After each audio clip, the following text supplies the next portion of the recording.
एक दिन गांव के एक बूढ़े दादाजी अपने बगीचे में धूप सेंक रहे थे। जैसे ही वो झपकी लेने लगे, पीटर नाम का एक शरारती खरगोश दूर से घात लगाकर मुस्कुराया। उसके हाथ में एक नुकीली गाजर थी।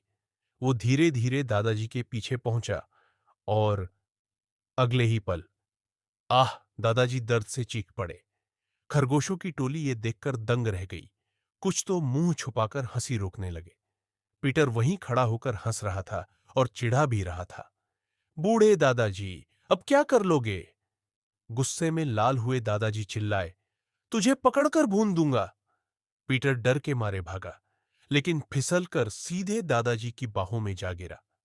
दादाजी इतने गुस्से में थे कि उनका दिल का दौरा पड़ गया और वह वहीं गिर पड़े। पीटर डर से सन्न रह गया। उसने दादाजी को हिलाया, आवाज लगाई, कोई प्रतिक्रिया नहीं। वह समझ बैठा कि दादाजी की मौत उसकी वजह से हुई है। पीटर भागकर अपने साथियों के पास गया। दोस्तों, हमने आजादी पा ली। सभी जानवर जश्न मनाने लगे। उन्होंने दादाजी की आलीशान हवेली को पार्टी हाउस बना दिया।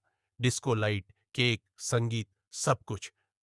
पर उन्हें नहीं पता था कि दादाजी की संपत्ति अब उनके भतीजे जैक को मिल चुकी है।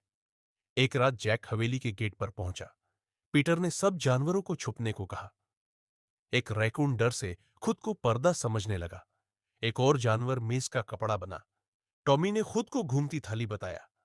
जैक अंदर आया और देखा कि पूरी हवेली कबाड़ खाना बन चुकी है। वह निराश होकर बैठ गया। तभी धड़ धड़ धड़, सभी जानवर भागते हुए बाहर निकल गए। जैक कुछ समझ नहीं पाया, लेकिन उसने तय कर लिया कि अब सब ठीक करना होगा। अगली सुबह से जैक ने सफाई शुरू कर दी, बगीचे को नया रूप दिया और चारों ओर ऊंची बाड़ लगा दी ताकि कोई जानवर दोबारा अंदर ना आ सके। तभी पड़ोसी छोटी सी प्यारी लड़की सोफिया आई और जैक को एक दूरबीन भेंट में दी। बोली, कभी कभी इन जानवरों को भी प्यार चाहिए। बाड़ खोल दो, खेलने दे। लेकिन सोफिया के जाते ही जैक ने बाड़ और मजबूत कर दी। पीटर और उसके दोस्त फिर से अंदर घुस आए, लेकिन जैक ने उन्हें पकड़ लिया। उसने एक बोरी में डालकर नदी में फेंकने का प्लान बनाया, मगर बोरी में से निकली दूरबीन, जो सोफिया ने दी थी। गुस्से में अगबबुला जैक ने अब खरगोश पकड़ने की मशीनें, बिजली के जाल और ग्रेनेड तक खरीद ली। खरगोशों ने चाल चली, बिजली के जाल से छेड़छाड़ की और उसे खुद जैक पर चला दिया। जैक उड़ गया छत तक। गुस्से में जैक ने पटाखे और बम फेंकने शुरू कर दिए। इसी में उसने पीटर को पकड़ लिया और गला दबाने ही वाला था कि सोफिया आ गई। जैक ने तुरंत कहा, मैं बस खेल रहा था।